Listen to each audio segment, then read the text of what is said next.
أشهد أن لا إله إلا الله. أشهد أن لا إله إلا الله. أشهد أن محمدا رسول الله. أشهد أن محمدا رسول الله. حي على الصلاة.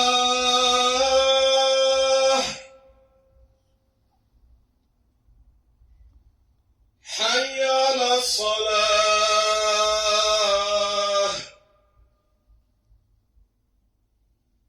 حي على الفلاح.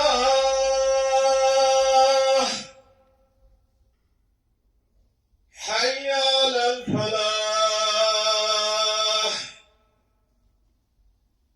الله أكبر الله أكبر. لا إله إلا الله.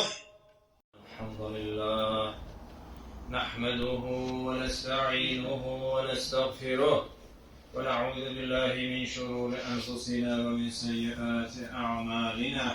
من يهده الله فلا مضل له ومن يضلل فلا هادي له.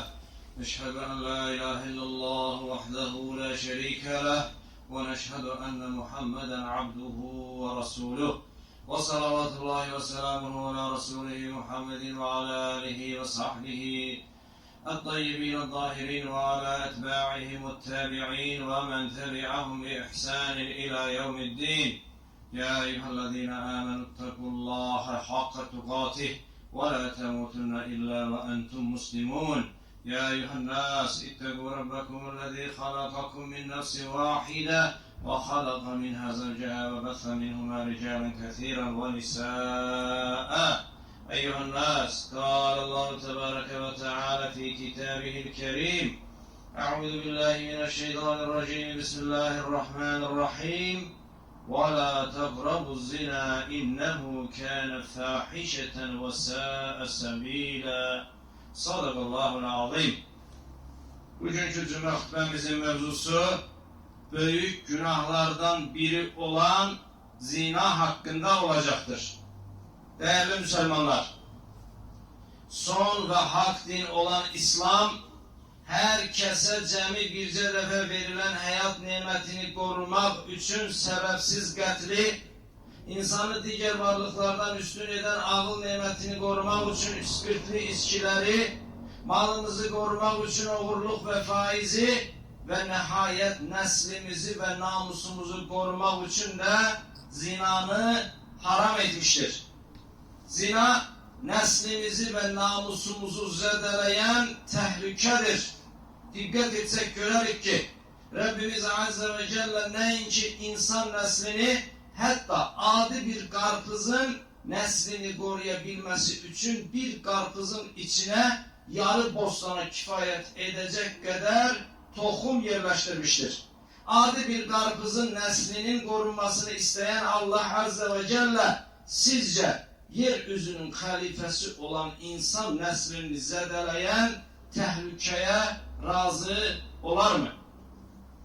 Zina cemiyet arasında olan itibarımızı sarsıdan ve yok eden virüstür. Zinakarlığı ile meşhurlaşan şahs kohumumuz bile olsa onun evimize mehremlerimizin olan yere girmesini istemerik. Zina, zöhrevi ve spid kimi ölümcül hastalıkların mənbəyidir. Dünya Səhiyyə Təşkilatı ilin bir gününü hatta spidle mübarize günü olarak elan etmiştir. Değerli kardeşler, her bir emelin cezası öz cinsindendir. Yani zina kimi çirkin bir emelin ahiret cezasından önce de dünyada böyle spid ve zöhrevi hastalıklarla imtihan olunma ve cezalandırılma vardır. Zina, ailelerin dağılmasına ve cinayetlere sebep olup insanın dünya ve ahiret saadetini mahveden musibettir. Zina, bütün semavi dinlerin qadağan ettiği hayasızlıktır. Zina, ruhu yaralayıp, kalbi katılaştırıp ve imanı oradan çıkardan xəstəlikdir. Zina, Allah ile bende arasındaki əlaqəni zayıflederek bir müddet sonra da tamamıyla o əlaqəni yok eden beladır. Çünkü zina eden adam o günahı ettiği zaman meleklerin onu görüp ve onun o pis emelini qeyd ettiğini düşündüğü zaman lezzeti acılaşar. Ve kalbine o meleklerin onu görmemesi arzu ve isteği gelir. Sonra ise küçük bir bahane ile o meleklerin varlığını inkar etmek cesareti gösterir. Aslında bugünkü ateist, deist, agnostik olduğunu iddia edenlerin büyük ekseriyeti istediğimi etmeyeme hiç kim ve hiç ne mani olmasın duygularının kurbanları olan şəxslərdir. Demek ki arkasıyla tövbe edilmeyen her günahda küfre, yani Allah'ın varlığını inkar etmeye aparan yol vardır. Yani değerli kardeşler, Allah korusun bir genç zinanı verdiş haline getirer ve o emelden tövbe ederek çekinmezse bir zaman gelir ki artık Allah'ı inkar etmek ve küfre düşmek tehlikesiyle belə o emeli sebebiyle karşı karşıya gelir. Değerli müminler, Rabbimiz Azze ve Celle İsra suresinin 32. ayetinde belə buyurur. Zinaya yakınlaşmayın çünkü o çok çirkin bir iş ve pis bir yoldur. Değerli kardeşler, necə ki büyük yangınlar küçük kıvılcımlarla başlayır, eləcə de bir neferin zina etmesi zahiren küçük görülen emellerle başlayır. Buna göre de Rabbimiz Azze ve Celle hatta bizi zinaya yakınlaştıran emelleri belə qadağan etmiştir. Mesela Nur suresi 30-31. ayelerde hem kişi hem de kadınlara harama bakmamak emredilmiştir. Ebu Davud'da gelen hadiste ise Peygamberimiz sallallahu aleyhi ve sellem İmam Ali'nin radıyallahu anh'ın timsalında bütün ümmetine ve bizlere ey Ali bir bakışa ikincisini artırma. Çünkü ilk bakış senin için bağışlanmıştır. Sonraki bakışa ise hakkın yoktur. Haberdarlığını etmiştir. Değerli kardeşler, bizim Azerbaycan dilinde bakmakla görmek kelimesi başka mananı ifade ediyor. Mesela ben yolda gittikdə kimi gördüm? Mesela əmimi gördüm. Ama çöndüm bir de onun arkasıyla baktım. Yani hadisin ifade ettiği hakikat görmekte günahın olmaması dönüp çönüp bilerek öz iradenle artık bakmaya başladığın an sana günah olduğunu ifade etmektedir. Yaşadığımız dövrde zinanın suretle yayılmasına sebep olan internet ve televizyadaki haram manzarelere bakmamak da değerli kardeşler bu emre dahildir. Yani dikkatli olmamız lazım olan meselelerin içinde hatta dünyanın küçük bir telefonumuza girdiği ve zinanın bu kadar asanlaştığı bir vasıta olan internet, sosyal şebeke ve hatta televizyon kanallarından özümüzü ve evlatlarımızı korumamızdır. Değerli kardeşler, bir çay kaşığının 5'te 1'i kadar olan zehir, ağzımızdan bedenimize girdikte cismimizin ölümüne sebep olabilirse, sizce gözümüzden ruhumuza ve kalbimize dahil olan pis manzaralar bizim mənəviyyatımızın ölümüne sebep olmaz mı?